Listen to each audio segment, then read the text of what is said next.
എൻ്റെ എല്ലാ പ്രിയപ്പെട്ട കൂട്ടുകാർക്കും ജ്യോതിസ് ഹോംലി വ്ലോഗിലേക്ക് സ്വാഗതം. ഇപ്പോൾ സമയം രാവിലെ 4:30 ആയിട്ടുണ്ട്. അടുക്കളയിലേക്ക് വന്ന് ആദ്യം തന്നെ കുറച്ച് മഞ്ഞളും ചോളവും ഒക്കെ ഒന്ന് മേടിച്ച് വെച്ചിട്ടുണ്ട്. അത് നന്നായിട്ടൊന്ന് കഴുകിയതിന് ശേഷം അതൊന്ന് ഊറ്റിയിടണം. അപ്പോൾ വെയിൽ വരുന്ന സമയമാകുമ്പോഴത്തേക്ക് വെള്ളമൊക്കെ നന്നായിട്ട് തോർന്നിരിക്കും. അതുകൊണ്ട് ആദ്യം തന്നെ അതങ്ങ് ചെയ്യുകയാണ്.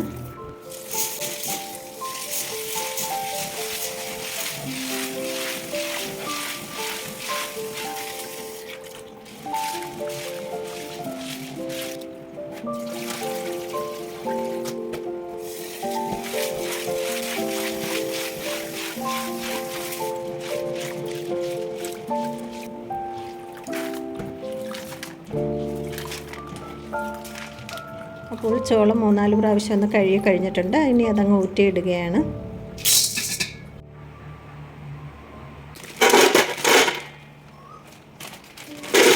അതിനുശേഷം മഞ്ഞളും കൂടെ അങ്ങ് കഴുകി എടുക്കുകയാണ്.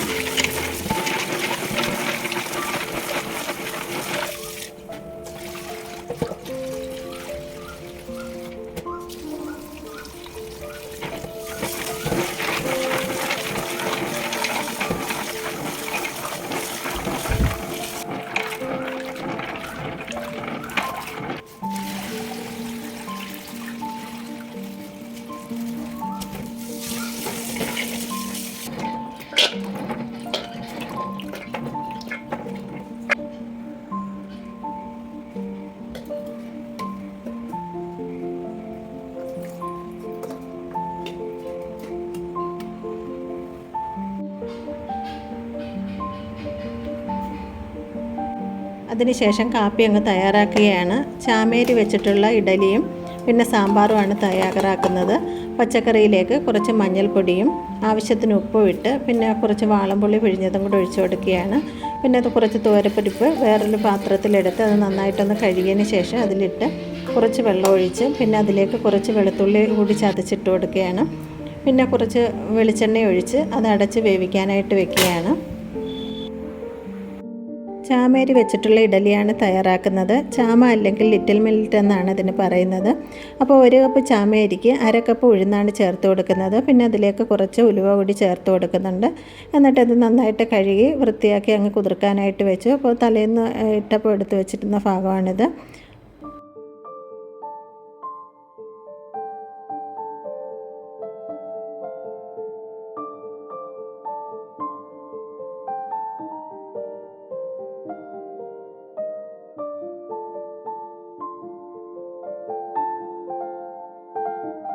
പിന്നെ ഇത് ആട്ടിയെടുക്കാൻ നേരത്ത് കുറച്ച് അവിൽ കൂടി ചേർത്താണ് ആട്ടിയെടുത്തത്. ചോറ് വേണമെങ്കിലും ചേർത്ത് കൊടുക്കാം.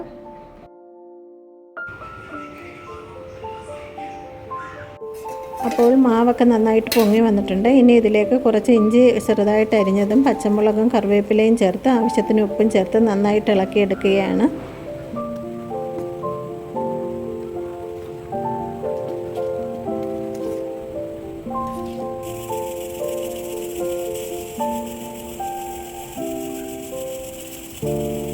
പിന്നെ ഇഡലിത്തട്ടിലേക്ക് മാവൊക്കെ ഒഴിച്ച് അത് വേവിക്കാനായിട്ട് വെക്കുകയാണ്.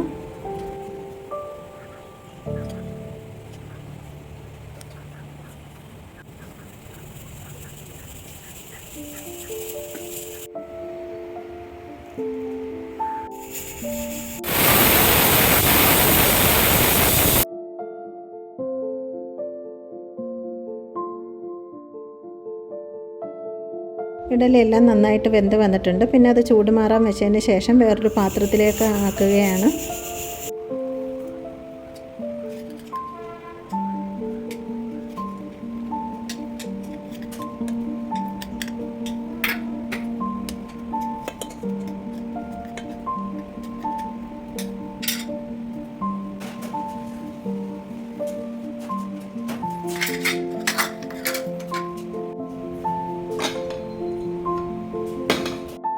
സാമ്പാറിനുള്ളതെല്ലാം നന്നായിട്ട് വെന്ത് വന്നിട്ടുണ്ട്. തുവരപ്പരിപ്പ് അതിലേക്ക് തന്നെ ചരിച്ചൊഴിച്ചതിന് ശേഷം ഒന്ന് ഇളക്കി കൊടുക്കുകയാണ്. പിന്നെ ചീനച്ചട്ടിയിലേക്ക് വെളിച്ചെണ്ണ ഒഴിച്ച് കടുകിട്ട് പൊട്ടിയതിന് ശേഷം കുറച്ച് ചെറിയ ഉള്ളി പിന്നെ കുറച്ച് കറിവേപ്പിലയും ചേർത്ത് ഇളക്കിയെടുക്കുകയാണ്. വറ്റൽമുളകും കൂടെ ചേർത്ത് കൊടുത്താൽ നല്ല ടേസ്റ്റാണ്. എൻ്റെ ഇല്ലാഞ്ഞുകൊണ്ടാണ് ഞാൻ ഇപ്പം വറ്റൽമുളക് ചേർക്കാഞ്ഞത്. പിന്നെ ഇതിലേക്ക് കുറച്ച് മുളക് പൊടി, മല്ലിപ്പൊടി, ലേശം മഞ്ഞൾപ്പൊടി, ജീരകപ്പൊടി, ഉലുവപ്പൊടി ഇതെല്ലാം കൂടെ ചേർത്ത് അതിൻ്റെ പച്ചമണം മാറുന്നിടം വരെ ഇളക്കി എടുക്കുകയാണ്. ഈ പൊടികൾ ഇട്ടിട്ട് ഫ്ലെയിം അന്നേരം തന്നെ ഓഫ് ചെയ്യണം, അല്ലെങ്കിൽ അത് കരിഞ്ഞു പോകും. എന്നിട്ട് നന്നായിട്ട് ഇളക്കിയിട്ട് ആ മസാലപ്പൊടികളെല്ലാം സാമ്പാറിലേക്ക് ചേർത്ത് കൊടുക്കുകയാണ്. പിന്നെ ആവശ്യത്തിന് വെള്ളം ഒഴിച്ച് നന്നായിട്ട് ഇളക്കിയതിന് ശേഷം നന്നായിട്ട് തിളച്ച് ഇറക്കാൻ നേരത്ത് കുറച്ച് കായപ്പൊടിയും പിന്നെ കുറച്ച് ആഫ്രിക്കൻ മല്ലിയിലയും കൂടെ ചേർത്ത് നന്നായിട്ടൊന്ന് ഇളക്കിയപ്പോഴത്തേക്ക് സാമ്പാർ റെഡി ആയിട്ടുണ്ട്. അതിനുശേഷം ചായക്കങ്ങ് വെച്ചു. ചായയിലേക്ക് പനിക്കൂർക്ക ഇലയും തുളസി ഇലയും ഏലക്കായും ഇഞ്ചിയും പനങ്കൽക്കണ്ടും ചേർത്ത് കൊടുക്കുകയാണ്.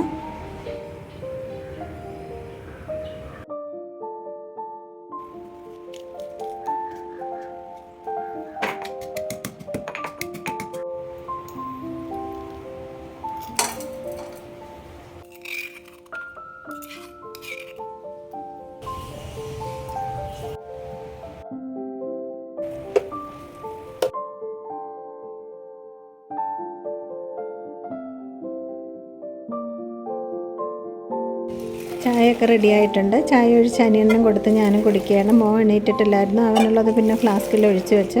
അപ്പോൾ ചായയും കുടിച്ചിട്ട് നടക്കാൻ പോകാമെന്നും പറഞ്ഞ് അനിയണ്ണം വന്നിരുന്നതാണ്. പിന്നെ ഞാൻ ചായ ഒഴിച്ച് കൊടുത്ത് അനിയനും ഞാനും കൂടെ കുടിച്ചതിന് ശേഷം കുറച്ച് പാത്രം കഴുകാനുണ്ടായിരുന്നു. പിന്നെ ഞാൻ അതും കൂടെ കഴുകി വെച്ചതിന് ശേഷമാണ് നടക്കാനായിട്ട് പോയത്.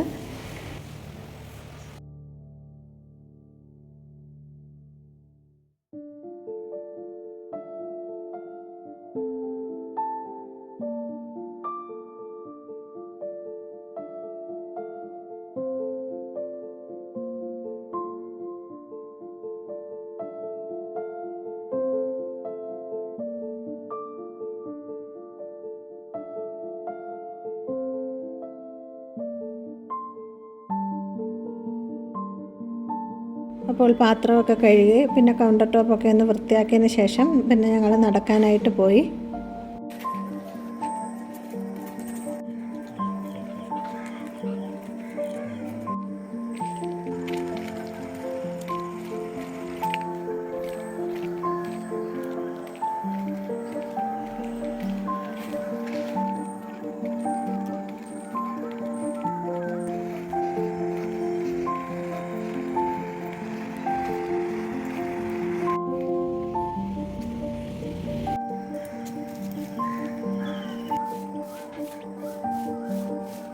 നടക്കാനൊക്കെ പോയിട്ട് വന്നതിന് ശേഷം പിന്നെ അങ്ങ് മുറ്റം അടിക്കുകയാണ്.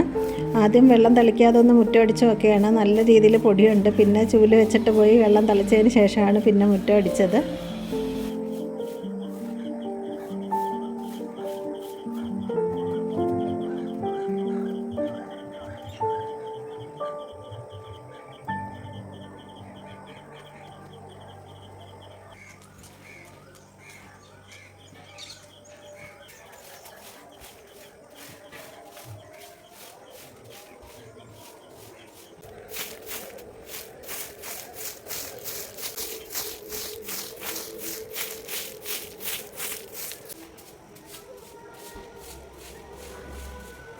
മുറ്റടിയൊക്കെ കഴിഞ്ഞതിന് ശേഷം വന്ന് പിന്നെ കുളിച്ചിട്ട് വിളക്ക് തേക്കുകയാണ്. വിളക്ക് എന്തുപയോഗിച്ചാണ് വൃത്തിയാക്കുന്നതെന്ന് പുതുതായി വരുന്ന കൂട്ടുകാർ ചോദിക്കുന്നുണ്ട്. ഞാൻ പഴയൊരു വീഡിയോയ്ക്കകത്ത് അത് വിളക്ക് തേക്കുന്ന ലിക്വിഡ് തയ്യാറാക്കുന്നത് കാണിക്കുന്നുണ്ട്. അതിൻ്റെ ലിങ്ക് ഇതിൻ്റെ കൂടെ ഞാൻ കൊടുത്തേക്കാം. പിന്നെ അത് തയ്യാറാക്കുന്നത് കുറച്ച് ചെറുനാരങ്ങ എടുത്ത്, അത് ഉണങ്ങിയ നാരങ്ങ ആയാലും കുറച്ച് കേടുവന്ന ആയാലും കുഴപ്പമൊന്നുമില്ല. അത് നന്നായിട്ട് കഴുകിയതിന് ശേഷം അത് ചെറുതായിട്ട് കട്ട് ചെയ്തിട്ട് കുറച്ച് വെള്ളം ഒഴിച്ച് നന്നായിട്ട് വേവിച്ചെടുക്കുക. പിന്നെ അത് തണുത്തതിന് ശേഷം മിക്സിയുടെ ജാറിലിട്ട് നന്നായിട്ട് അരച്ചെടുക്കുക. പിന്നെ അതിനകത്തേക്ക് കുറച്ച് വിമ്മിൻ്റെ ലിക്വിഡും കൂടെ ചേർത്ത് നന്നായിട്ടൊന്ന് മിക്സ് ചെയ്തെടുക്കാം. വിമ്മിൻ്റെ ലിക്വിഡ് തന്നെ വേണമെന്നില്ല, പാത്രം കഴുകുന്ന ലിക്വിഡ് ഏതായാലും മതി. എന്നിട്ട് നന്നായിട്ട് മിക്സ് ചെയ്തിട്ട് ഒരു കണ്ടെയ്നറിൽ അടച്ച് സൂക്ഷിക്കാം. പിന്നെ നമുക്ക് ആവശ്യത്തിന് അതിൽ നിന്ന് എടുത്ത് ഉപയോഗിക്കാവുന്നതാണ്. അത് ചീത്തയായിട്ടൊന്നും പോവില്ല. ഫ്രിഡ്ജിനകത്ത് വെക്കേണ്ട ആവശ്യമൊന്നുമില്ല, പുറത്ത് വെച്ചിരുന്നാൽ മതി. ആവശ്യത്തിന് നമ്മൾ വിളക്ക് തേക്കുമ്പോൾ കുറേശ്ശെ എടുത്ത് ഉപയോഗിച്ചാൽ മതി.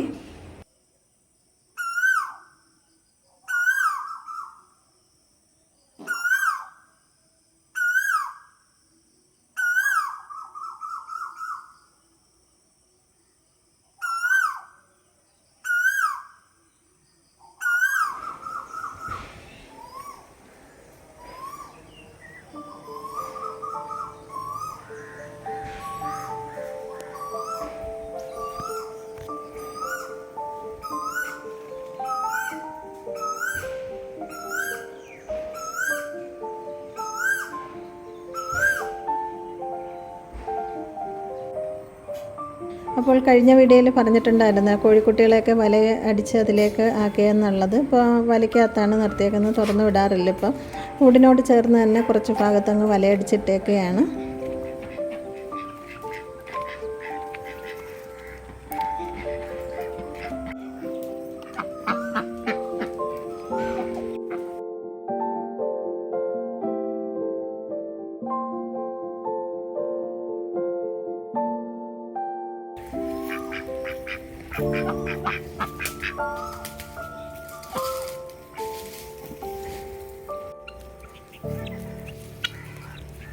കുറച്ച് കൂട്ടുകാർക്ക് ഹായ് പറയാനുണ്ടായിരുന്നു. Hi Sania, hi Rajalakshmi Subhash, hi Kalyani, hi Unni, hi Satheesh Keshavan.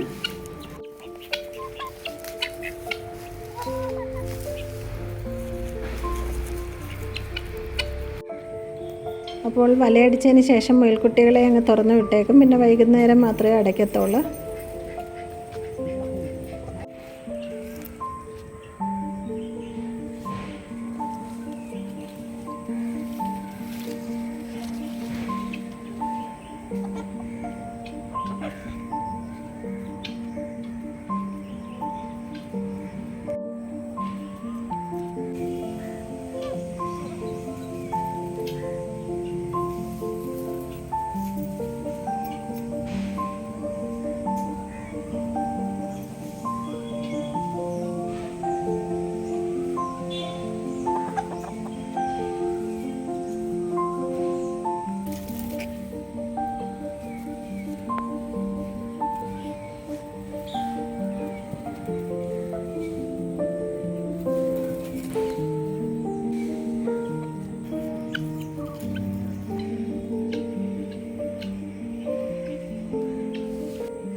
പിന്നെ വന്ന് ഞങ്ങൾ മൂന്നുപേരും കൂടെ കാപ്പിയൊക്കെ കഴിച്ചു. അത് കഴിഞ്ഞിട്ട് രാവിലെ വൃത്തിയാക്കി വെച്ചിരുന്ന ചോളവും മഞ്ഞളും ഒക്കെ ഒന്ന് ഉണക്കാനായിട്ട് കൊണ്ടിടുകയാണ്.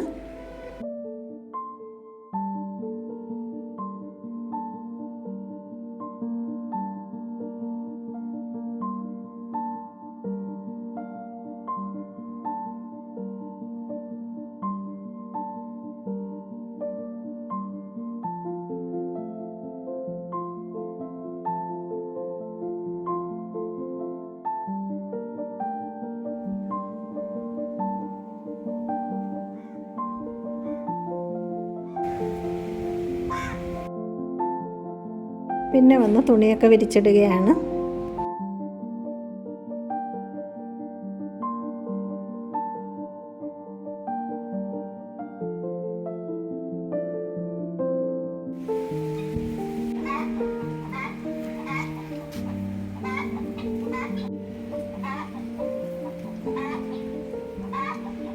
കോഴിക്കുട്ടി മുട്ടയിട്ടതിൻ്റെ സിഗ്നലാണ് അവിടെ കേൾക്കുന്നത്. പിന്നെ പോയി മുട്ടയെടുത്തുകൊണ്ട് വന്നു. അതിനുശേഷം അടുപ്പ് കത്തിച്ച് ചോറിനങ്ങ് വയ്ക്കുകയാണ്.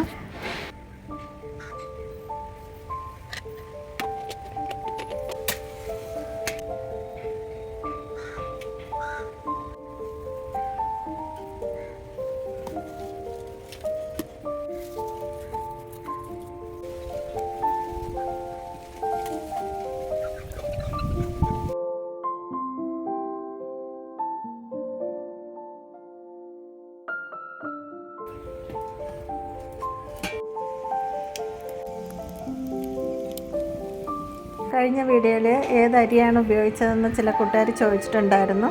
ഇത് അഡാട്ട് പ്ലസ് മട്ട റൈസാണ്. 50% തവിടോട് കൂടിയ അരിയാണിത്.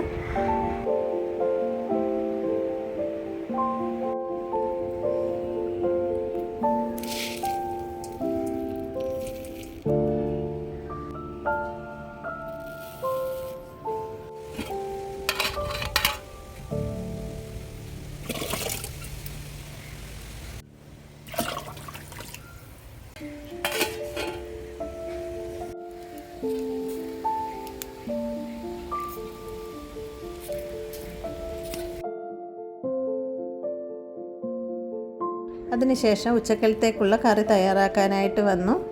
ബീഫ് കറിയാണ് തയ്യാറാക്കുന്നത്. ബീഫ് നന്നായിട്ട് കഴുകി വൃത്തിയാക്കി കുക്കറിലിട്ടതിന് ശേഷം അതിലേക്ക് കുറച്ച് സവാള അരിഞ്ഞത്, ഇഞ്ചി വെളുത്തുള്ളി കൊത്തി അരിഞ്ഞത്, കുറച്ച് പച്ചമുളക്, മഞ്ഞൾപ്പൊടി, തേങ്ങാക്കൊത്ത്, കുറച്ച് കുരുമുളക് പൊടി ഇട്ട് ആവശ്യത്തിന് ഉപ്പ് ഇട്ട് നന്നായിട്ട് മിക്സ് ചെയ്തതിലേക്ക് കുറച്ച് വെള്ളം ഒഴിച്ച് അത് വേവിക്കാനായിട്ട് വെക്കുകയാണ്.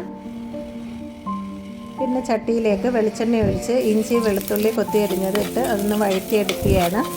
അതിലേക്ക് ഇനി ചെറിയ ഉള്ളി പച്ചമുളക് ഇട്ട് നന്നായിട്ട് ഒന്ന് വാടി വിടുന്നിടം വരെ ഒന്ന് ഇളക്കി കൊടുക്കുക.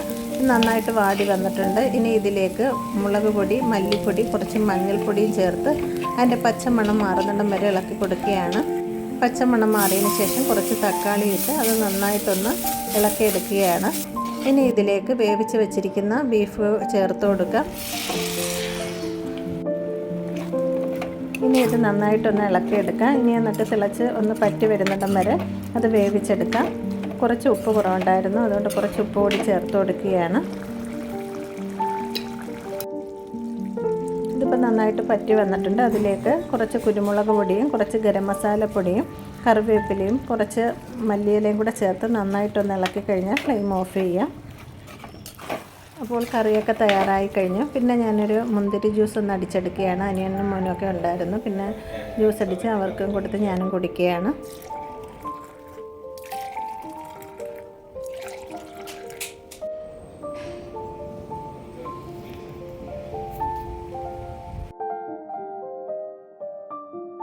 അപ്പോൾ അടുക്കളപ്പണിയൊക്കെ കഴിഞ്ഞിട്ടുണ്ട്. കുറച്ച് പാത്രം ഉണ്ടായിരുന്നു, അതും കഴുകി കൗണ്ടർ ടോപ്പൊക്കെ ഒന്ന് തുടച്ച് വൃത്തിയാക്കി. പിന്നെ അടുക്കളയൊന്ന് തൂത്ത് ഒന്ന് തുടച്ച് കഴിഞ്ഞപ്പോഴത്തേക്ക് അടുക്കള പണിയൊക്കെ കഴിഞ്ഞിട്ടുണ്ട്.